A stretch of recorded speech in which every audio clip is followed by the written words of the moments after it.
just when Ferrari seemed like they were back on track. It certainly wasn't a good day in the office, or the fun way that Ferrari wanted to end this triple header of races, with one car DNFing and one car down in 5th, arguably having thrown away 3rd with a pit stop 10 laps till the end. It had seemed like Charles Leclerc was on his way for another victory to chip once more at the points lead that Verstappen had in the championship, arguably partially by Ferrari for leaving Leclerc out too long on his tyres, but also partially a mistake from Leclerc did see Leclerc's Ferrari in the wall and unable to continue, scoring no points, while Verstappen inherited the lead and went off to take victory. It's interesting, it seemed the Ferrari pace was better than the Red Bulls, so arguably this was once again a race that was Ferraris to lose.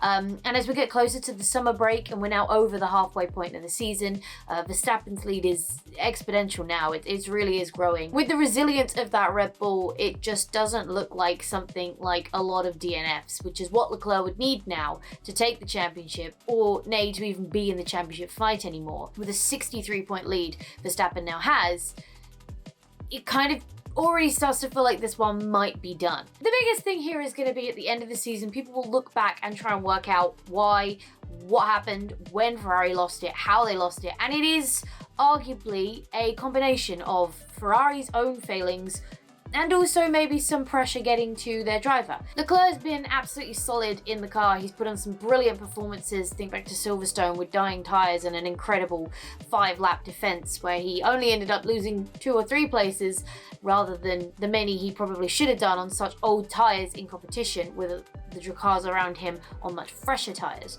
So that was a very impressive drive. I don't think we can deny that Leclerc is a good driver and a very strong driver and a championship winning driver. But this combination, something is not quite going right at the moment.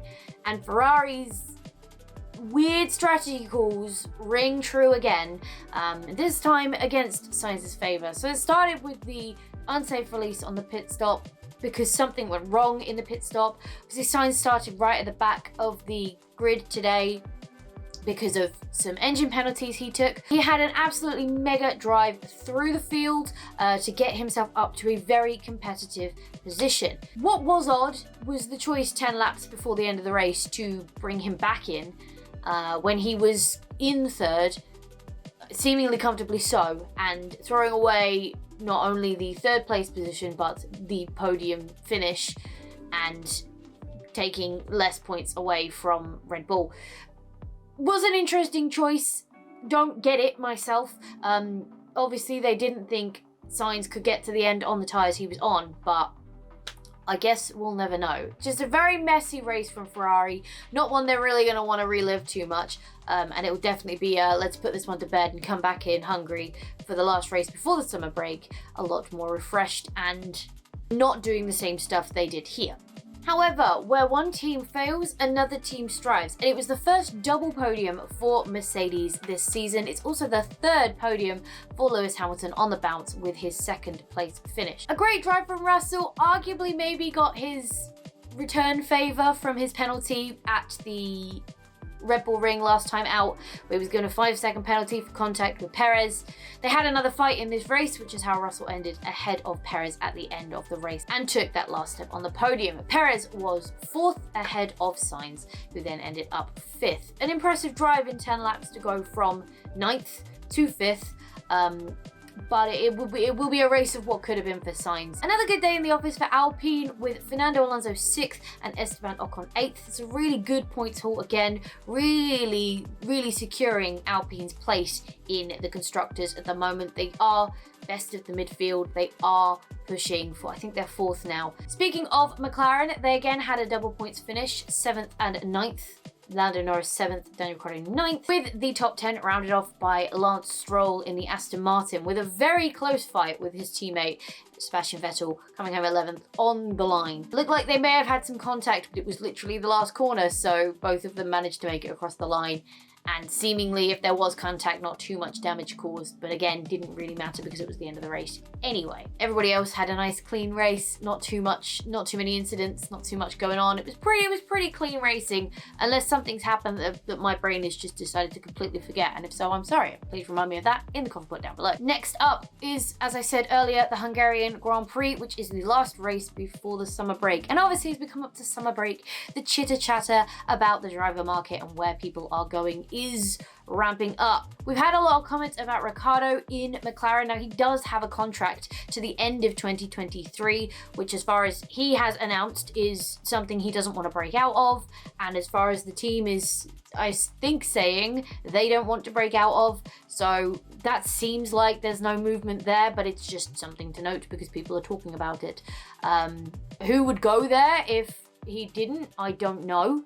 I would have liked Gasly to go there, but he has confirmed he will be staying with AlphaTauri for next season, so he won't be going there.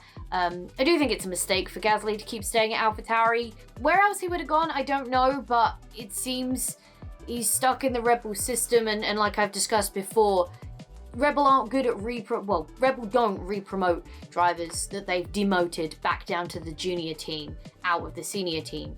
I don't think there's a path for Gasly there. I would like to see Gasly in a front-running team where he has the opportunity to shine, show his worth or something. I just think he has more to give than he's currently giving. And I think in a half-decent car, he could be good enough to fight with those at the front. But we won't know until hopefully he gets in one. But at the moment, he's not going anywhere. So at the moment, I don't know if Red Bull have any other... Well, they've got a couple of F2 drivers on the outskirts, but they don't seem keen to bring any of them up because those drivers in F2 have been there for a while. So I don't know what Red Bull's doing. They seem fairly content, and Gasly's signed again, so who knows. I think Tsunoda's seat is up for grabs. I don't think he's got a contract for next year, so we'll see. Maybe they'll bring someone else in next to him. There's been some chatter about Oscar Piastri coming in. He's currently an Alpine young driver, possibly taking Fernando Alonso's seat. So we'll see what comes of that, because that's just the chatter at the moment. Nothing's confirmed. They did say they were going to make a decision by Silverstone, but that hasn't come to fruition. I may have even spoken about it in the Silverstone video or the one before, but they did say they were going to make a decision by then, and no decision has come out. So what is going on there? Who knows? Will Alonso be on the grid next year? Who knows? Because if he does leave Alpine, I don't know where he goes. There's a lot up in the air, but it's silly season and we're coming up to the summer break, and so everybody is going to jump on this bandwagon of who's going where and who's going to break out of contracts. And the chatter about Hamilton leaving Mercedes has kind of died down, probably off the back of the fact that, one, he obviously does have a multi-year contract to the end of next year, and also because he's just got 3 podiums with them in the last 3 races. So on a bit of a high at the moment with the team after the beginning of the season. So yeah, that's gone very quiet, which means there's no seat there. I don't believe there's a seat at Red Bull. There definitely isn't one at Ferrari because they re-signed Sainz really early, as I mentioned in a past video. But yeah, as we find out and as the races go, I'll try and keep up to date with what's going on with the grid, and hopefully we'll be able to get a little bit of an idea of what 2023 drivers' teams will look like. But do let me know down in the coffee pot below all your thoughts, feelings, and opinions on this race, anything going on around this race, the driver market as it's upcoming, who you think is going where, if you think anyone's going to break contract out before they should. That was probably bad grammar, but hopefully it made sense. Do let me know all your thoughts on everything down in the coffee pot below, and we will carry on the discussion there. But for now, thank you so much for hanging out with me today. It's been an absolute blast as always. If you enjoyed this video, go show that like button some Formula One love. And if you want to support the channel, go hit subscribe and ring that bell so you don't miss next time I upload a video. Stay awesome, and I will see you all in the next video.